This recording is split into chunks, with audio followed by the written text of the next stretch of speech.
Okay, just moments ago, Donald Trump drove by Freedom Plaza in Washington, D.C., where several pro-Trump groups are about to kick off a noon rally they're calling the Million MAGA March. So far, the crowd actually looks to be quite large, but it remains to be seen how many people will actually show up and if they will actually reach a million.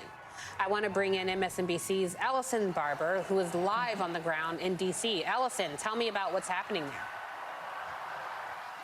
Hey, Tiffany, I want to show you some of just the scene that is around us. You can see we just saw a group of about 15 or 20 members of the group that they call themselves the Proud Boys. You may have heard their name because President Trump referenced them in the first presidential debate when he was asked to disavow white supremacy, telling that group to stand back and stand by. Earlier this week, their leader tweeted that standby order had been rescinded and that they were planning to have a march here. The one that you said is called the Million MAGA March. You can see down here, look at the crowd. There are hundreds and hundreds of people here. This crowd actually stretches all the way past the building here. We're standing a little bit back because most of the people in this group aren't wearing masks, so we're keeping a little bit of distance right now, but you can see them with flags, with signs gathered here. For the most part, this has been a largely peaceful protest. We did see one somewhat of a confrontation between counter-protesters, a small group who I believe were with Refuse Fascism DC coming into the crowd here. They were quickly surrounded by pro-Trump protesters and kind of forced out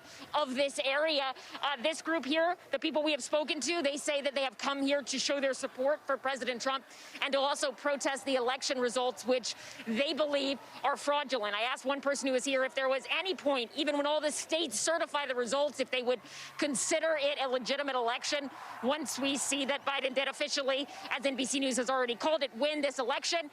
And he told me that they will accept it but not believe it. So you can see this crowd here, a large group. President Trump did drive by earlier. He has tweeted that he will maybe stop by and say hello, so we'll see if he makes his way back after, I believe he's golfing right now, after he comes back from Virginia, but this group is growing by the minute, and we have seen some extreme far-right groups already within the crowd. I met one woman who said she drove up from Florida just to be here for this event. Tiffany?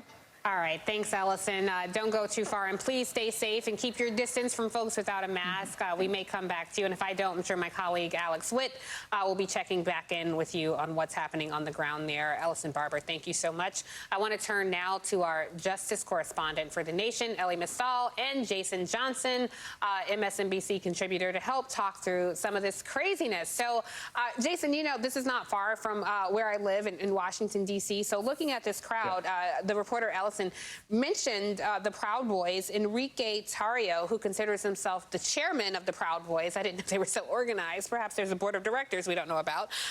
But he has been somebody who has vocally supported this. Fox News host Sean Hannity has certainly been very vocal about his support for this. And the self-described American nationalist and social media agitator Nicholas Fuentes has also been people who have elevated this march and encouraged people to attend. What do you make of the size of this crowd? Because I have to be honest, I thought, you know, every time we've seen this, it's been 30 or 40 people, and this crowd actually does look pretty massive. Well, Tiffany, I'm not surprised. I mean, you know, Trump got 70-something million voters, and a lot of those people are going to come out. I don't think they'll reach 1 million people. I mean, we were all alive when they were speculating as to whether there were 1 million people for the original Million Man March 25 years ago. We know that was 1 million people. But I think the bigger issue is this. We have to understand, look, the Proud Boys are a terrorist organization or a terrorist sympathizing organization, depending on what your definition is. We have to understand, as we have had conversations throughout this week about, well, what do we do with the 70 million? This is who they are. It is a group of people. I don't care if you're there to support Donald Trump. You have every right to do that, the outgoing president, if you voted for him. But if you're comfortable being in a crowd with a terrorist or a terrorist sympathizing organization with the Proud Boys, you are a danger to American democracy. That's what we need to understand. The Proud Boys have been directly connected to acts of violence against black people, to acts of violence against the LGBT community, to vocal threats their leaders have made online. So this group is harboring these individuals, and that's why we need to be concerned about how these crowds may be activated, whether or not they're standing back or standing by. They're standing firm with Donald Trump, and that's a problem. And that is scary, and it punctuates the point that I was making, that I'm not so sure that we can be so confident that there will be a peaceful transition of power. I will say that many of the storefronts in D.C. are boarded up. D.C.'s Director of Homeland Security, Christopher Rodriguez, said on Thursday that they were expecting a relatively small crowd. However, this crowd looks perhaps bigger than what they were expecting. Ellie, what do you make of so many people showing up to defy what has clearly been a confirmed victory by Joe Biden? These are people saying we refuse to accept the reality of what we're seeing. Yeah, well, reality doesn't care if they accept it or not, right? They lost. They're going to keep losing. As the Big Lebowski says, the bums lost, right? And so I'm not really, I mean, I'm concerned for the reasons why Jason said, but I don't forget the fact that these people are fundamentally a joke. These aren't serious people. These are members of a cult. I feel a little bit like I'm Jane Goodall watching people in the mist, right? Here we see the North American MAGA bro in all of its idiot glory. Their leader has left them for greener pastures, yet still they march neatly, almost mindlessly, right? I mean, Trump drove by that parade to go golf.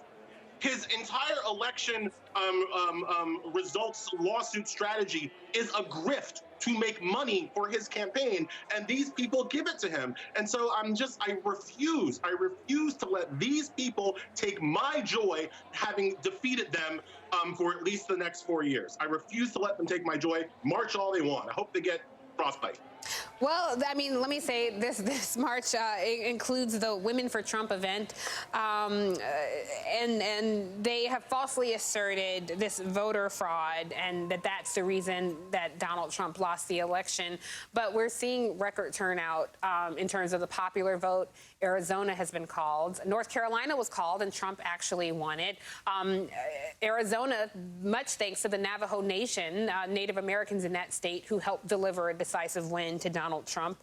What will it take for such a huge crowd to accept that this is where we are as a country? And then, Jason, let me ask you, how do we proceed? How do we coexist with our fellow countrymen who are here willing to risk life and livelihood, marching in the streets without masks, rejecting reality, rejecting the reality of COVID, rejecting the reality of the election? How are we expected to coexist with this crowd of people? Oh, we don't have to. I mean, we just have to tolerate them. Look, 230,000 people dying of COVID and 9 million people being infected has not changed the fact that these people still want to support and worship a guy who said that you should drink Clorox bleach to be okay. The numbers don't matter either. Dave Weigel had a really funny tweet this morning. Cortez, who was part of the Trump campaign, was running through all this list of numbers as to why these aren't valid results. And Weigel referred to them as, Steve Q-Nacky, right? The QAnon Kornacki of the right, who's trying to figure out why these numbers don't really match. At the end of the day, okay, these people aren't connected to reality. They are only concerned with their perceived loss of symbolic power. So what I have always thought going forward is the most important thing for Joe Biden and this administration to do is treat these people like what they are. They're American citizens. They have rights, but they are not part of the mandate. They're not part of America that wants to change. And this is something I think also, Tiffany, is really important going forward. Given the protests that we all saw this summer over Breonna Taylor and Ahmaud Arbery and George Floyd and everything else like that, it's interesting it was reported that, there's no violence. You know why there's often not violence at these large MAGA rallies, these super spreader summer jams? It's because a lot of the police are in favor of some of this behavior. How many reports have we seen about police actively being hostile towards Black Lives Matter protesters, but sitting by and escorting people who are part of these far-right groups? So we need to treat these groups the same way that everybody is treated. If they're peaceful, fine. But if they're violent, if they're tearing things up and they're getting out of line, they should be arrested and treated the same way as everybody else if we're all equal under the law. Yeah, and let me just say the conservative provocateur who promoted the Pizzagate conspiracy theory is another supporter of this march. So, it's funny until it ain't. This could certainly have dangerous potential. So we're out of time. My colleague Alex Witt will pick it up. But thank you, Ellie Mistal and Dr. Jason Johnson for joining. Don't forget to tune in to Jason tomorrow night.